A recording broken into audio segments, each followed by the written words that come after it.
미우라 아야코의 소설 빙점이라는 책을 혹시 들어보셨습니까? 일본에서 가장 유명한 문학가죠. 아, 근데 이 미우라 아야코는 기독교인이었어요. 기독교인으로 기독교의 사상을 반영한 소설을 많이 썼습니다. 이 빙점도 좋은 소설인데요. 어느 날 주인공 요코는 충격적인 사실을 알게 됩니다. 자신이 부모님께 사랑받는 딸이 아니라 원수의 자녀였다라는 걸 알게 돼요. 그러니까 이 사연이 있어요. 그의 부모가 오래전에 한 유괴범에 의해서 자녀를 잃었습니다. 그래서 한 아이를 입양했는데 그게 요코예요. 근데 이 아버지가 이 아이를 입양하자고 해서 입양을 했는데 사실은 이유가 있었습니다. 아, 이 요코는 우리 집 아이를 죽인 살인자의 딸이었거든요. 근데 왜 그 아이를 알고도 입양했느냐? 그 아버지 마음에 복수심이 있었습니다. 어떤 복수심이 있었냐면 자기 아내를 향한 복수심이 있었어요. 알고 보니까 내 아이가 유괴당해서 살해당할 당시에 내 아내가 바람을 피고 있었다. 그래서 아내에게 복수를 하려고 그 살인자의 딸인 걸 알고도 입양한 다음에 숨겼던 거죠. 나중에 당신이 사랑하게 된 딸이 살인자의 딸이었어 라는 것을 알려주려고. 그 과정 속에서 이제 여러 사건들이 벌어지게 되는데 이 소설의 후반부에 가게 되면 이 아내는 이 아이의 상태를 아이가 누군지를 알게 되고 정체를 알게 되고 아이를 미워하게 됩니다. 그리고 그 미워함을 당하다가 나중에 요코가 느꼈던 감정들은 모든 나를 둘러싼 사람들이 다 악하다는 거였어요. 그리고 나 또한 나중에 내가 살인자의 피가 흐른다는 것을 알게 되면서 나 또한 선하지 않다는 것을 알게 됩니다. 그래서 제목 빙점이라는 것은 얼어붙는 지점을 말하는 거죠. 근데 인간의 마음 깊은 곳에 있는 가장 차가운 지점을 말하는 겁니다. 요코는 그 빙점에서 절망하고 거기서 인간은 모두 다 구원이 필요하다는 결론에 도달하게 됩니다. 지난 에베소서 1장에서 하나님께서 원대한 계획을 갖고 계셨다는 것을 이야기했어요. 그것은 만물을 교회 안에서 하나 되게 하시는 것을 말했습니다. 바울은 2장에서 왜 하필 그 방법의 중심에 교회가 있어야 되는지를 이야기하려고 합니다. 그 담은 역설적이게도 우리 인간 안에 있는 빙점에서 시작됩니다. 바울은 첫 번째로 이렇게 이야기하는데요. 당신은 죽었습니다. 당신은 죽었다고 얘기해요. 네. 그것이 1절이 말하는 겁니다. 당신은 허물과 죄로 죽었습니다. 여러분 병원에서 사망 선고를 내리는 단계를 혹시 아십니까? 먼저 펜라이트로 환자의 동공을 살펴보죠. 이 동공이 커지나 작아지나 보는 거예요. 그리고 청진기를 대고 호흡과 맥박을 확인합니다. 심박을 확인하고 그래도 반응이 없으면 손가락으로 이렇게 손 경동맥에 맥이 있는지 확인하죠. 그 과정이 다 부정적이면 시계를 한번 본 다음에 시간을 이야기합니다. 사망 시간을. 누구누구께서 지금 몇 시에 몇 분에 사망하셨습니다. 저는 지난 시간에 존 파이퍼 목사님의 글을 인용했어요. 그 내용에는 다른 사람들을 칭찬하지 못하는 것은 영혼이 아프기 때문입니다. 라고 얘기했어요. 이 점에서 조금 더 생각해 볼 수 있는 점이 하나 있습니다. 여러분, 우리는 왜 그토록 하나님께 불순종하고 싶을까요? 왜 그렇게 영적으로 무기력감을 느낄까요? 왜 아무리 교회를 다녀도 아무런 느낌이 들지 않을까요? 다른 사람들이 뭐 예배 때 보이는 어떤 막 반응, 뭐 손을 들고 찬양하고 눈물을 흘리면서 기도하고 왜 그게 나는 공감이 가지 않을까요? 바울은 병원에서 의사가 말하듯이 이렇게 진단합니다. 그건 당신의 영혼이 죄와 허물로 사망했기 때문입니다. 그렇다면 영적 죽음이란 무엇을 말하는 걸까요? 살아있는 존재는 네 가지 단계가 있습니다. 첫 번째는 식물 단계예요. 식물 단계에선 촉각만 있어요. 촉각을 느끼죠. 동물 단계에선 오감과 본능이 있습니다. 인간 단계에선 오감의 이성과 도덕적 판단력이 들어가거든요. 그래서 무엇이 정의인가 막 이런 것을 막 고찰하기 시작하죠. 무엇이 옳은 것인가. 옳고 그름에 따라서 행동을 결정합니다. 이것이 동물과 인간이 다른 점이죠. 그래서 때로는 나의 욕망이 끌리지만 자제력을 발휘하죠. 그게 인간이에요. 근데 영적 생명 단계에서는 하나님과 관계를 맺고 살아갑니다. 그분께 반응합니다. 하나님이 기뻐하시는 일을 기뻐하고 하나님이 슬퍼하시는 일을 함께 슬퍼합니다. 태초에 아담과 하와가 그랬죠. 그런데 타락 이후에 모든 인간의 디폴트가 인간 단계에 있어요. 영적 생명이 없는. 어떤 사람은 인간성을 잃고 짐승처럼 삽니다. 부모가 자식을 살해하고 자식이 부모를 죽이죠. 점점 짐승보다 못한 삶을 내려가죠. 근데 이 모든 것에 공통점이 있어요. 그거는 리빙 데스, 산송장이라고 불러요. 산송장. 그 증거가 무엇이냐면 먼저는 하나님께 반응하지 않는 거예요. 무반응. 하나님께 무반응. 산송장의 증거는 하나님께 무반응입니다. 아무리 좋은 영적 양식이 있어도 먹으려고 하지 않아요. 죽었으니까요. 아무리 복음의 소식을 들려줘도 나와 상관없다고 느낍니다. 죽었으니까요. 하나님의 비전을 들어도 반응하지 않고 불순종합니다. 죽었으니까요. 하나님을 향한 힘이 없어요. 또 두 번째는 자기 상태를 그런데도 이해를 못하는 거예요. 건강한 상태가 무엇인지를 모르면 비정상적인 상태를 알지 못합니다. 여러분, 더러운 수질 속에 살아가는 물고기들은요, 깨끗한 맑은 물이 무엇인지를 몰라요. 시편 19편의 12절은요, 영적으로 죽은 사람은 하나님에 대한 지식이 없으므로 자기 상태를 이해하지 못한다고 말해요. 자기 허물을 능히 깨달을 자가 누구 있느냐. 세 번째는 빛이 아니라 어둠에 이끌린다는 거예요. 어둠에 이끌려요. 하나님께 반응할 생명이 없는 자는 이 세상에 끌리고요. 사탄에게 끌립니다. 본문 2절 3절을 함께 읽어보죠. 시작. 그때 너희는 그 가운데서 행하여 이 세상 풍조를 따르고 공중의 권세 잡은 자를 따랐으니 곧 지금 불순종의 아들들 가운데서 역사하는 영이라. 전에는 우리도 다 그 가운데서 우리 육체의 욕심을 따라 지내며 육체와 마음에 원하는 것을 하여 다른 이들과 같이 본질상 진노의 자녀이었더니 왜 나는 영적인 생명으로 부르시는 일이 어리석어 보일까?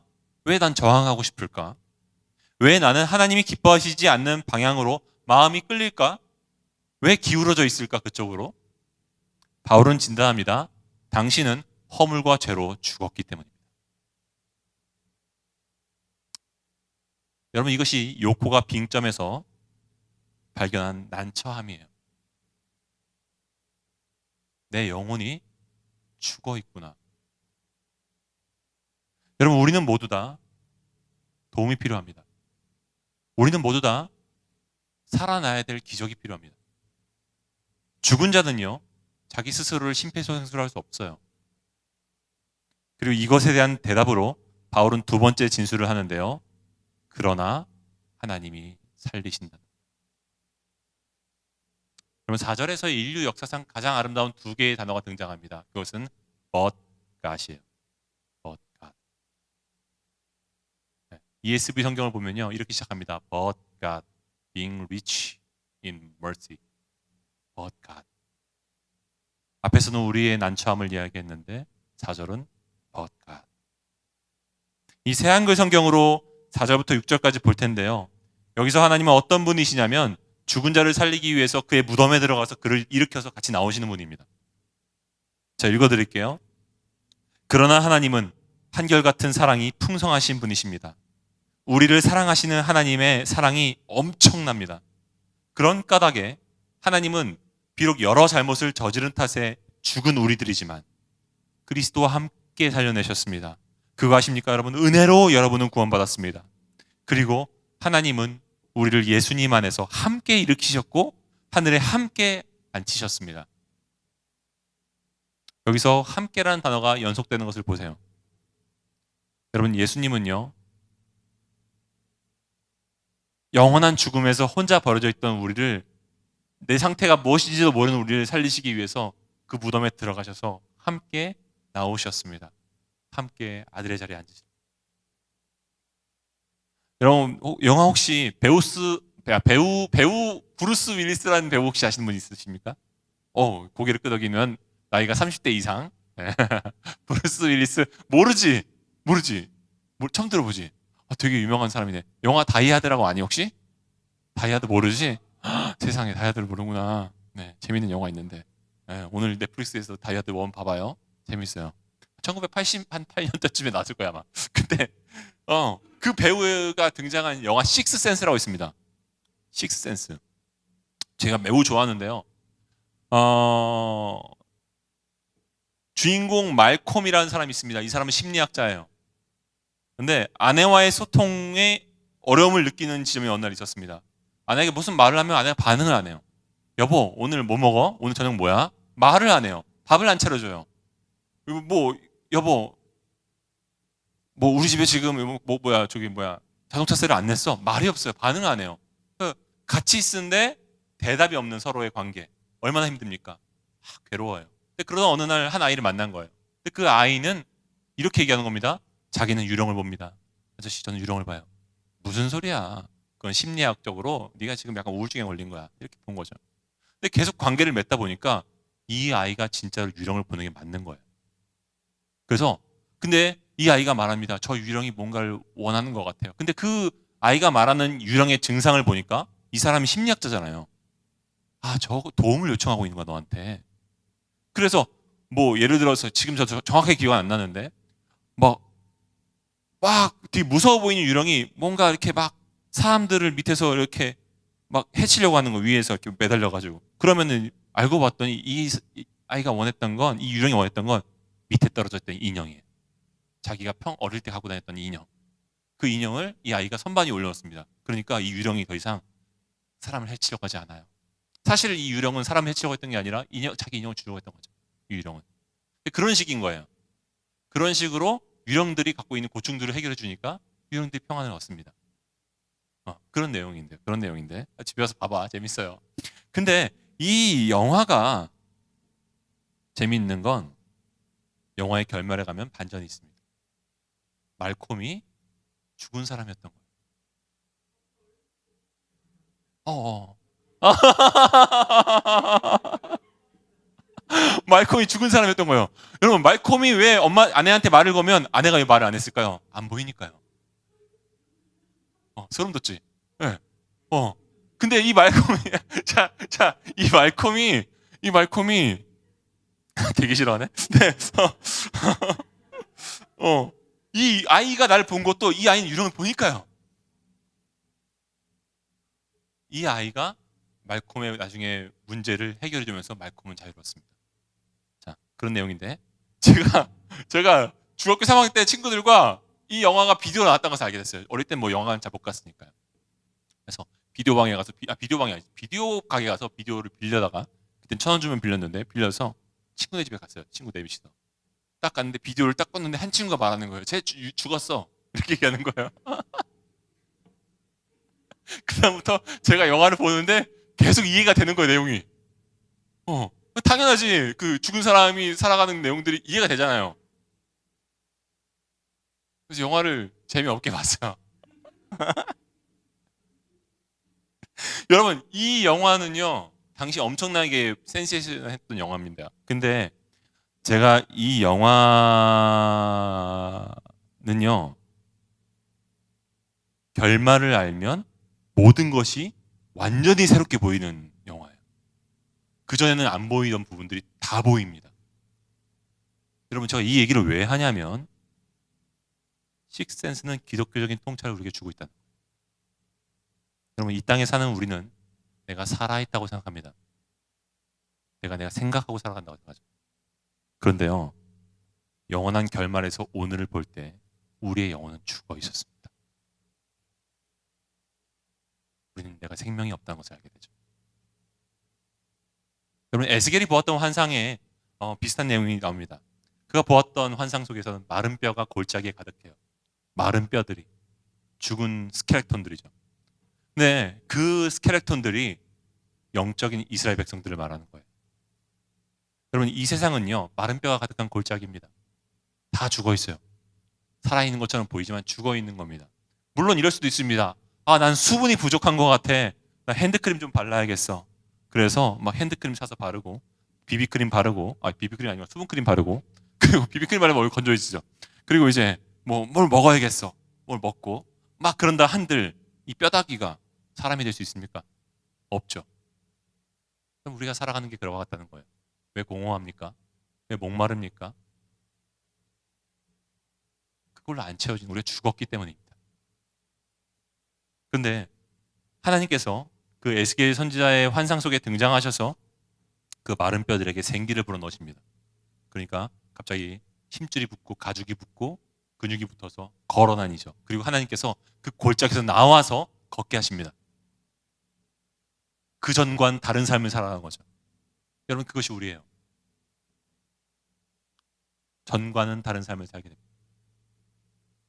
마찬가지예요. But God. 그분이 살리심으로 우리의 고장난 감각들이 돌아오기 시작합니다. 그 고장난 감각들은 하나님을 향해서 감각들이 하나님을 향해서 반응하기 시작합니다.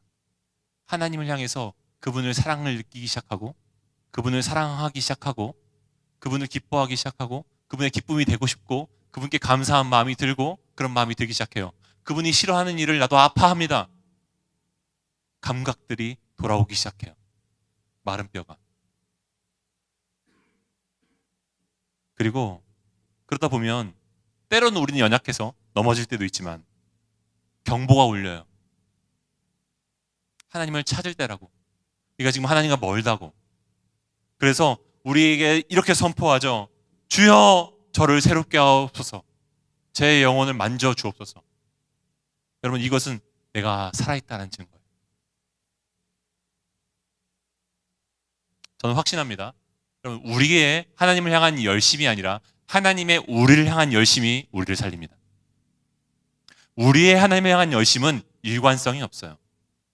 지속적이지 않고요. 한때만 그렇습니다. 그런데 하나님의 저와 여러분을 향한 열심이 결국 우리를 구원하는 거예요.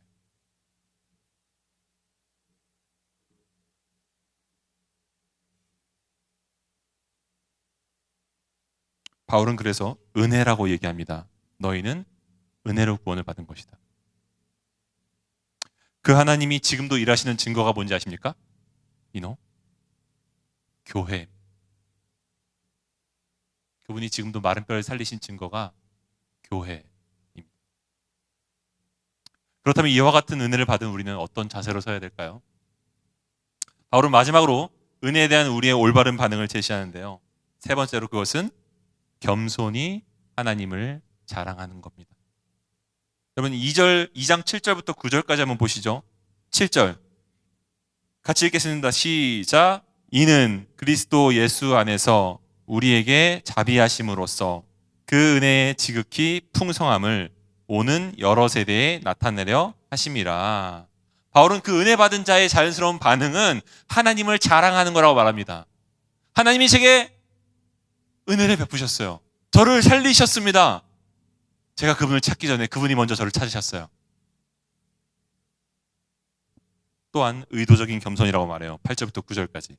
너희는 그 은혜에 의하여 믿음으로 말미암아 구원을 받았으니 이것은 너희에게서 난 것이 아니라 하나님의 선물이라. 너희의 행위에서 난 것이 아니니 이는 누구든지 자랑하지 못하게 하려 함이니라. 여러분, 기독교인이 된다는 것이 무엇일까요? 저는 어쩌다 보니까 청소년 청년 사역만 계속 해왔어요. 장년부 사역도 못 해봤고 유아유치부도 못 해봤습니다. 청소년 청년 사역만 해오다 보니까 우리 김민재 간사가 갑자기 부럽네요.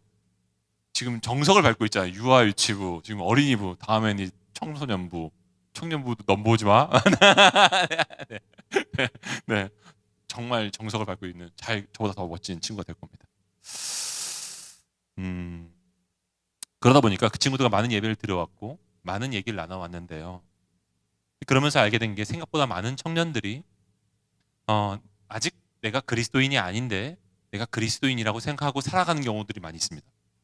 또 반대로 분명히 그리스도인이 맞는데 자기의 영적 침체 속에서 자기가 그리스도인이 아닌 줄 알고 나 믿음이 없나 봐, 나 구원을 안 받았나 봐라고 헷갈려하는 사람들도 있습니다.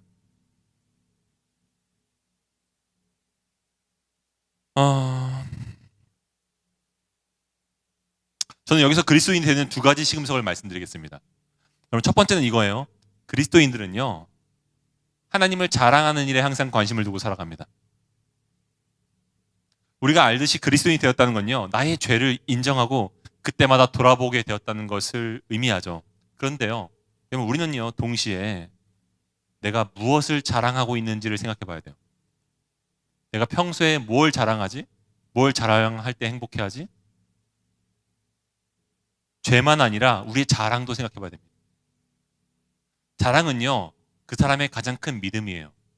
가장 큰 확신입니다. 하나님의 은혜를 날마다 느끼고 인정하는 사람은요, 날마다 그 이름을, 그 이야기를 말하지 않을 수 없는 법이죠. 제가 아는 한 집사님은 기회만 되면 하나님이 내게 행하신 일, 하나님에 대해서 자꾸 이야기를 하려고 해요. 네. 다른 사람들 앞에서 내게 고마우신 하나님을 이야기하고 싶어 하십니다. 너무 귀하신 거죠. 예수님 얘기할 때 그분의 얼굴이 정말로 밝아요. 진짜 자신의 경험에서 나오는 거죠. 그래서 그분은요, 요즘 얼굴이 오늘따라 좀 시커매 보이는 김병환 목사 같은 사람을 보면 자꾸 이렇게 은혜를 얘기해 주려고 해요. 위로해 주려고 하고. 길을 가다가 최근에 저한테도 또 이렇게 말씀하시더라고요. 목사님, 얼마 전에 그 야탐 여기 뭐지 6화 NC백화점 앞에서 어떤 사람이 표정이 어두워서 우리 교회 5층에 가면 지금 전도지 새로 만든 거 있거든요. 물음에 답하다. 그건 이제 뭐 질문이 있습니다. 뭐 기독교인들은 배타적이지 않나요? 뭐 꼭 하나님이 천국과 지옥을 왜 만들으셨나요? 지옥을 왜 만드셨나요? 천국만 만들지. 뭐 이런 질문들에 대한 답이 좀 짧게 적혀 있어요. 그 전도지 저희가 만들었는데 저희 교회가 그거를 나눠드리고 같이 상담에 말씀 나눴습니다. 그것만 전달해도 되는데 그냥 이야기 나눠드렸대요. 뭐가 힘드신지. 왜 그럴까요? 저 사람도 내가 만난 그 하나님 알면 좋을 텐데. 그 마음이 있는 거죠. 나도 그 하나님 만나서 그게 해결됐는데 그 마음이 있는 거예요. 진짜 만난 사람은 그 마음이 있습니다, 여러분. 문제 있으십니까? 제가 기도해 드릴게요. 시간 되시면 혼자 생활하지 마시고 저희 공동체랑 같이 생활하세요. 여러분, 저희 교회는 이런 분들이 진짜 많아요. 전도 폭발 1단계 마치면 5단계까지 다 수료하시더라고요. 왜 그런가 했더니 전도 폭발에서 전도를 하려고 배운 게 아니라 내가 복음의 확신을, 나의 확신을 갖게 되었다라는 얘기예요. 너무 좋아서 그 시간을 계속 하신다는 거예요. 여러분, 다음 학기 때 정말 전폭을 꼭 해보시길 축복합니다. 진짜 좋아요. 나가서 전도하는 훈련이 아니에요. 내가 복음을 아는 훈련이에요.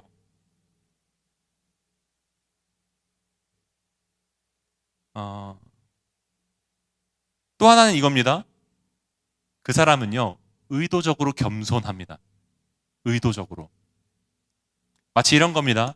어떤 사람이 맑은 하늘 아래 잔디밭에 돗자리를 깔고 앉아 있어요. 그 사람은 지금 그늘 아래에서 하늘을 보고 싶습니다. 구름이 뭉게뭉게 펴져 있는 파란 하늘. 그런데 어, 내가 그 사람 앞에 지나가다가 발견한 거지. 핸드폰을 보고 있다가 아이고, 제가 시야를 가렸네요. 그럼 어떻게 해야 돼요? 나와줘야죠, 이렇게. 그죠? 네. 근데 이러면 어떨까요? 제가 만약에 핸드폰을 보고 있다가 봤는데 그 사람이 시야가 가린 게 보여. 근데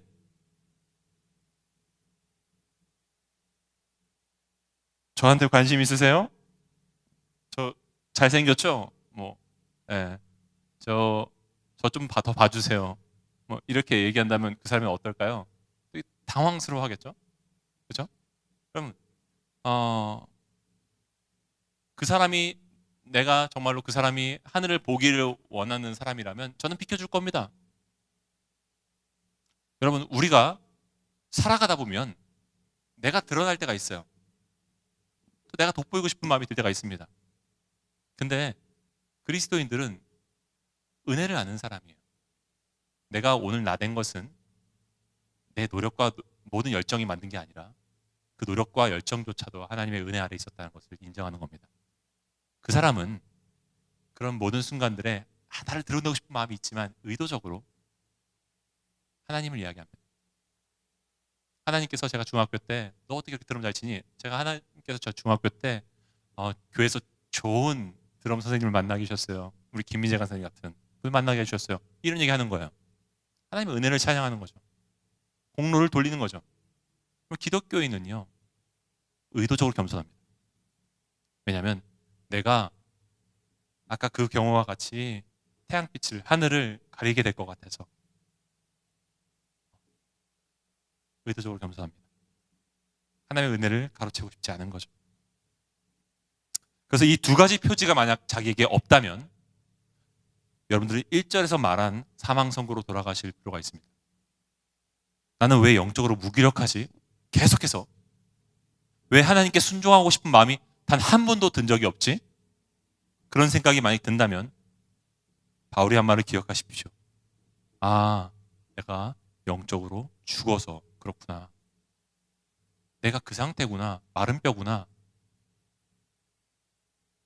내 영혼의 문제를 놓고 하나님께 간절하게 기도하십시오. 정말 진실하게 고백을 올려드릴 때 하나님 만져주실 겁니다. 하나님 고쳐주실 겁니다.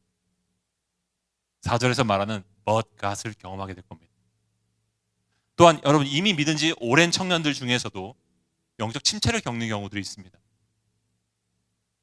그분들께 말씀드립니다. 에베소 교인들에게 이 당부가 필요했던 것처럼 저와 여러분에게도 아마 필요할 거예요. 그건 우리가 은혜에 익숙해져서 은혜에 대한 감각을 잃어버릴 수 있다는 거예요. 신앙생활에 소홀해져서 무기력감을 느낄 수 있다는 겁니다. 근데 그 이유 중에 한 가지는 내가 그 은혜를 선전하지 않아서, 알리지 않아서 영적으로 살아내는 삶을 시도한 지가 오래돼서 우리가 무기력감에 오래 빠질 수 있다는 거예요. 바울이 그 이야기를 하고 있는 겁니다. 7절을 보면 이런 말씀이 써 있죠. 이는 우리에게 자비하심으로써 그 은혜의 지극히 풍성함을 뭘 하려고? 왜 주셨다고요? 오는 여러 세대에 나타내려 하심이라. 여러분 하나님께서 우리를 구원하신 이유는 우리가 죄와 죽음 가운데서 죄와 허물 가운데서 죽어 있기 때문입니다. 그래서 우리를 살리신 거죠. 동시에 또 다른 이유는 세상으로 하여금 저들도 살리기 위해서 하나님께서 우리를 구원하셨다는 겁니다. 그 마른 뼈들을 살리기 위해서 우리를 구원하셨습니다. 그래서 여러분 교회는요 뮤지엄이에요. 뮤지엄이 뭐죠? 뮤지엄 발음이 안 좋나요? 뮤지엄이 뭐죠? 충원아? 박물관, 전시관이죠. 여러분 나를 향했던 하나님의 은혜를 세상에 보여주는 은혜의 전시장이 교회입니다. 결론을 맺겠습니다. 제가 설교를 준비하면서 한 신학 사전을 읽었는데 거기서 하나님의 은혜를 세상에 알리는 선교와 관련된 문장을 하나 찾았어요. 이 내용을 한번 읽어보죠. 준비됐나요? 네. 교회는 곧 선교다라고 말하는 것은 사실 과장이다. 그럴지라도 예수의 대리자로서 온 세상에 가라는 위임을 무시하거나 손상시키는 것은 바르지 못한 생활이다. 여기서 중요합니다. 불이 타오를 때 꺼지지 않고 살아있는 것과 같이 교회는 선교로 말미암아 존재한다. 불이 타오를 때 꺼지지 않는 것 같이, 불을 장작을 계속 넣을 때 꺼지지 않는 것 같이 교회는 선교로 말미암아 존재한다. 하나님에 대한 은혜를 이야기할 때 우리 영혼이 유지가 될 수 있는, 우리의 생명이 유지가 될 수 있는.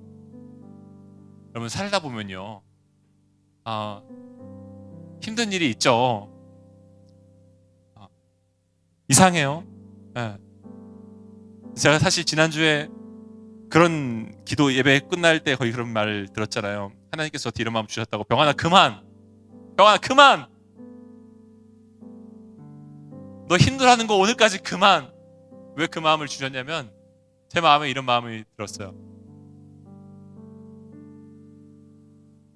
청년들이 너무 힘들어하고 있잖아. 청년들의 삶이 너무 힘들어하고 있잖아. 너 자기 연민에 빠져서 그렇게